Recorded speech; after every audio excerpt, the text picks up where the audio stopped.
नमस्कार मित्रांनो. जर तुमचं कधी लॅपटॉप स्लो चालत असेल तर त्याच्यासाठी तुम्हाला एक ऑप्शन सांगतो, एक ट्रिक सांगतो काय करायचं. इथे इथे यायचं, राईट साईडला क्लिक करायचं, टास्क मॅनेजर नावाचं एक ऑप्शन भेटतं, त्याच्यावरती क्लिक करायचं. टास्क मॅनेजरवरती क्लिक केल्याच्यानंतर जेव्हा पण तुमच्या बॅकग्राऊंडला जे पण तुमचे ॲप चालू असेल पहिले ते क्लोज करायचे. इथं एंड ऑप्शन असते, याच्यावर इथं यायचं, याच्यावरती राईट क्लिक करायचं. एंड टास्क म्हणून ऑप्शन असतं, त्याच्यावरती क्लिक करायचं. परत इथं राईट क्लिक करायचं, एंड टास्कवरती क्लिक करायचं. हे झाल्याच्यानंतर रन न्यू टास्क म्हणून एक ऑप्शन असतं, त्याच्यावरती क्लिक करायचं.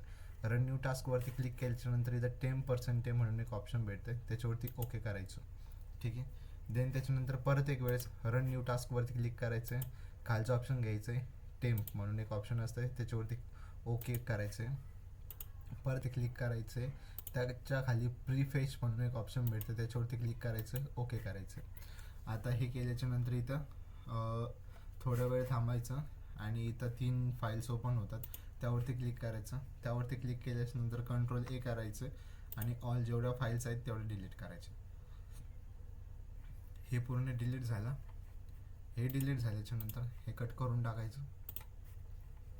परत इथं अजून 2 फाईल्स आहेत, यावरती यायचं, Ctrl A करायचं आहे, सर्व डिलीट करून टाकायचं आहे.